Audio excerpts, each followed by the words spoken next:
Good morning viewers, I am Dr. Sirisha, gynecologist from Mavira Fertility Hospitals. Today my topic is about miscarriage in pregnancy. Miscarriage ante abortion. So ఇది మనము చాలా common గా చూసే problem. మాకు patients దగ్గర నుండి వచ్చే మాకు చాలా కామన్ క్వశ్చన్స్, డాక్టర్ గారు మాకు ఆల్రెడీ ఒక 2 అబార్షన్స్ అయినాయి, ఈసారి మా ప్రెగ్నెన్సీ అవుట్కమ్ ఎలా ఉంటుంది? డాక్టర్ గారు మాకు బయోకెమికల్ ప్రెగ్నెన్సీ పాజిటివ్ వచ్చింది, అయినా కానీ మాకు పిండం ఏర్పడలేదు. కొంతమంది పిండం ఏర్పడింది కానీ హార్ట్ బీట్ రాలేదు, ఇంకొంతమంది హార్ట్ బీట్ వచ్చింది కానీ కొన్ని ఫ్యూ వీక్స్ తర్వాత హార్ట్ బీట్ వెళ్ళిపోయింది. సో ఇలాంటి కామన్ క్వశ్చన్స్ మాకు పేషెంట్స్ చాలామంది అడుగుతుంటారండి. So let us answer all these queries today. So ఎందుకు మిస్క్యారేజ్ అవుతుంది? సో మిస్క్యారేజ్ అయ్యేదానికి ఒక common cause is genetic problem. So ఈ జెనెటిక్ ప్రాబ్లం అనేది డ్యూ టు డిఫెక్టివ్ ఎంబ్రియోస్ వల్ల ఉంటుందండి.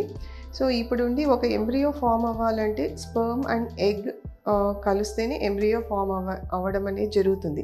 So when there is an unhealthy sperm or a low quality egg, so ఇవి రెండు కలిసినప్పుడు ఒక లో క్వాలిటీ ఎంబ్రియో అనేది ఫామ్ అవుతుంది.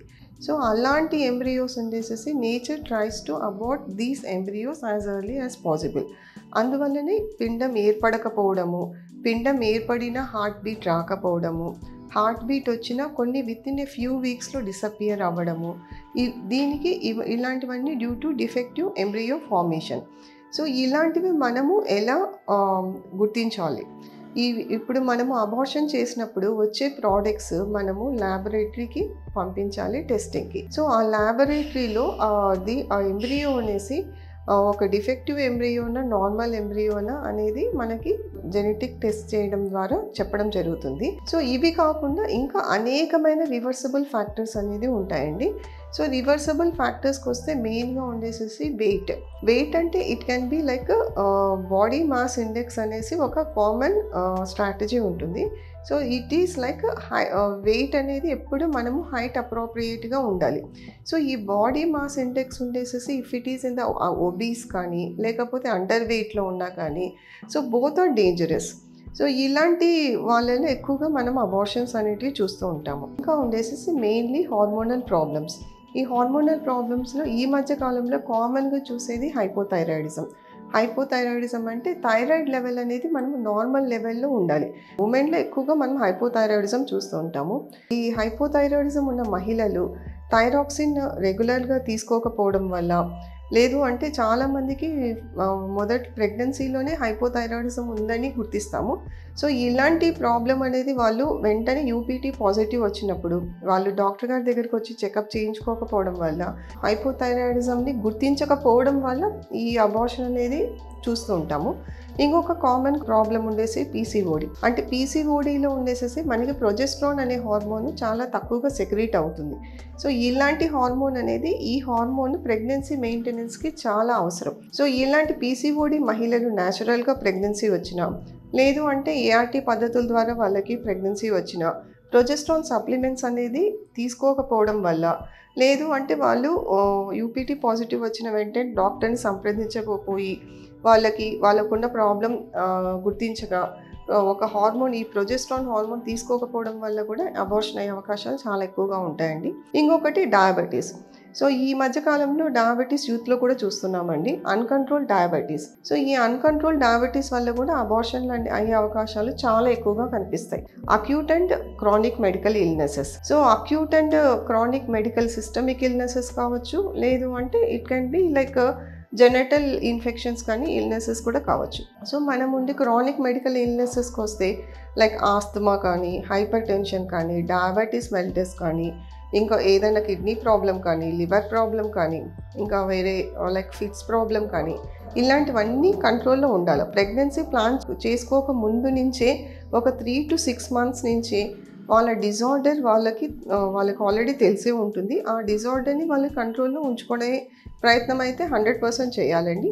దీనికి తోడు వాళ్ళు ఫోలిక్ యాసిడ్ సప్లిమెంటేషన్ నుండి 3 months ముందు నుంచి ఇద్దరు పార్ట్నర్స్ తీసుకోవడం చాలా ఉత్తమమైన పని. సో ఇలాంటివి జాగ్రత్తలు తీసుకుంటే ఖచ్చితంగా ఈ అబార్షన్ అనేది మనం ప్రివెంట్ చేయొచ్చు. కొంతమందికి అక్యూట్ ఇన్ఫెక్షన్స్ వచ్చే అవకాశం ఉంటుంది. అక్యూట్ ఇన్ఫెక్షన్స్లో మనము ముఖ్యంగా చెప్పుకోదగ్గది యూరినరీ ట్రాక్ట్ ఇన్ఫెక్షన్, తర్వాత అప్పర్ రెస్పిరేటరీ ట్రాక్ట్ ఇన్ఫెక్షన్. చాలామంది ఈ ఇన్ఫెక్షన్స్ వచ్చినప్పుడు నెగ్లెక్ట్ చేస్తారు. సో వాళ్ళు నెగ్లెక్ట్ చేయడము, తర్వాత ఉండేసేసి వాళ్ళు సొంత వైద్యాలు చేసుకోవడము ద్వారా ఉండేసేసి అబార్షన్లు అవుతాయి.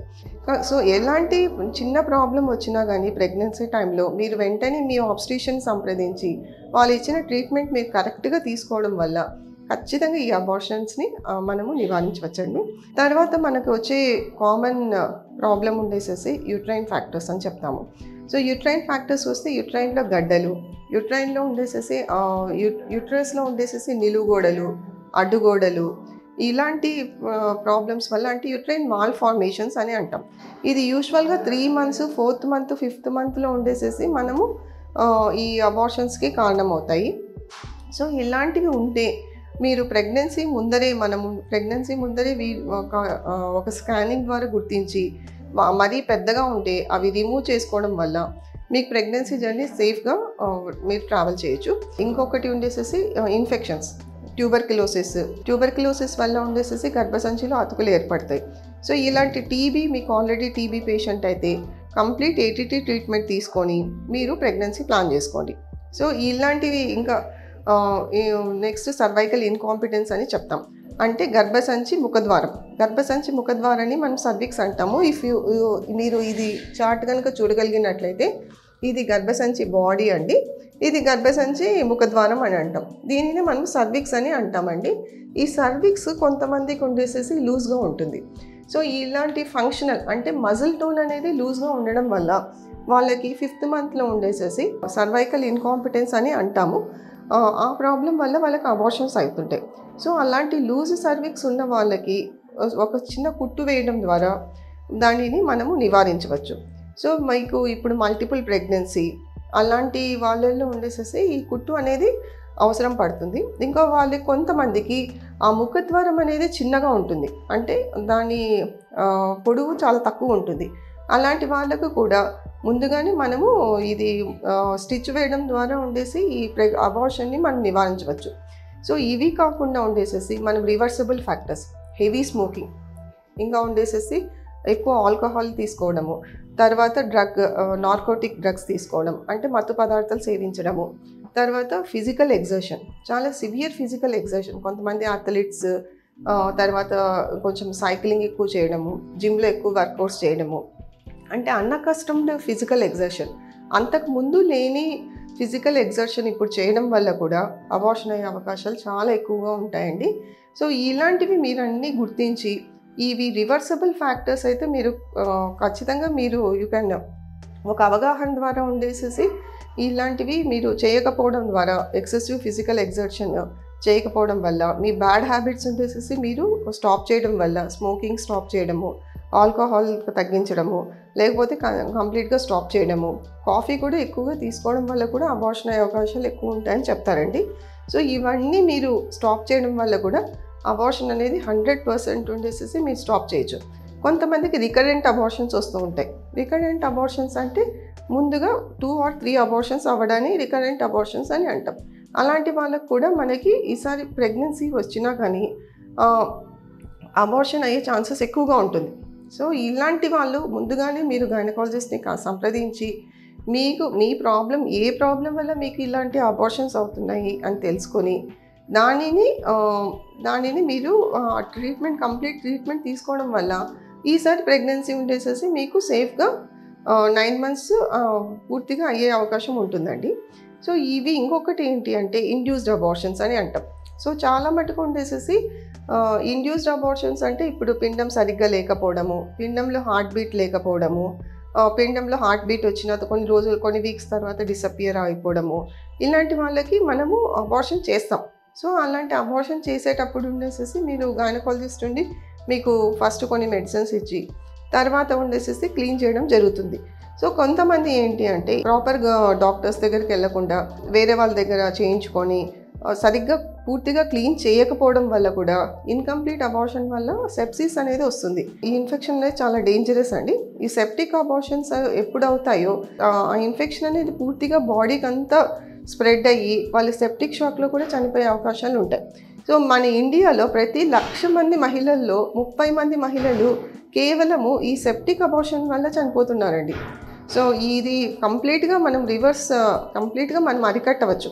ఇలాంటి ఏవైనా ప్రాబ్లమ్స్ ఉన్నప్పుడు మీరు మీకు అబార్షన్ కావాలి అన్న, మీకు ఏదైనా ప్రాబ్లం ఉంది, పోనీకి ఒక కాంట్రాసెప్టివ్ ఫెయిల్యూర్ ఉంది, లేదు అంటే మీకు అన్‌ప్లాన్డ్ ప్రెగ్నెన్సీ, లేదు అంటే సమ్ ప్రాబ్లం వల్ల మీకు ఈ ప్రెగ్నెన్సీ వద్దనుకుంటున్నారు.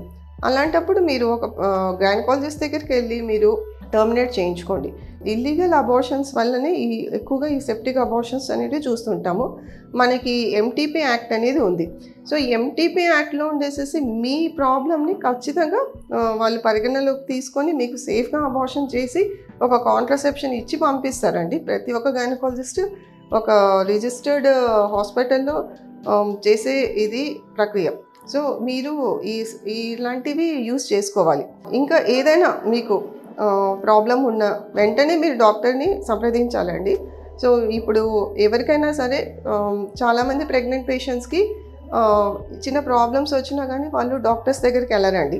అంటే వాళ్ళకు విపరీతమైన నడుము నొప్పి రావడము, పొత్తి కడుపు నొప్పి రావడము, బ్లీడింగ్ అవ్వడము, డిశ్చార్జ్ ఎక్కువ అవ్వడము, కొంతమందికి హెవీ బ్లీడింగ్ అవుతుంది, కింద నుంచి అంటే ముద్దలు పడుతుంది అనమాట. అంటే ప్రోడక్ట్స్ వెళ్ళిపోతుంటాయి, అయినా కానీ వాళ్ళు డాక్టర్ గారి దగ్గరికి వెళ్ళరు. సో ఇలాంటివన్నీ డేంజరస్ కండిషన్స్. ఏ చిన్న ప్రాబ్లం వచ్చినా కానీ ప్రెగ్నెన్సీలో మీరు మీ డాక్టర్ గారిని సంప్రదించాలి. వాళ్ళు సూచనల మేరకు వాళ్ళ ట్రీట్మెంట్ కరెక్ట్గా తీసుకోవాలి. సో ఇవన్నీ మీరు గుర్తుంచుకొని ఇవన్నీ మీరు ఫాలో అయితే మిస్క్యారేజ్ని కంప్లీట్గా ప్రివెంట్ చేయొచ్చండి. థ్యాంక్ యూ అండి.